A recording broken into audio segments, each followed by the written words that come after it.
ஜென்மம் எடுக்க நான் செய்த பாவம் என்ன?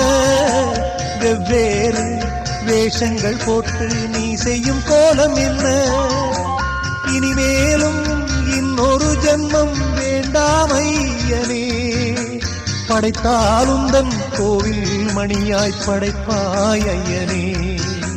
எங்கெங்கும் ஐயப்ப கோஷம் கேட்கின்ற மாமலையில் இல்லென்ற தென்றலும் வீசும் உன் திரு சந்நிதியில்.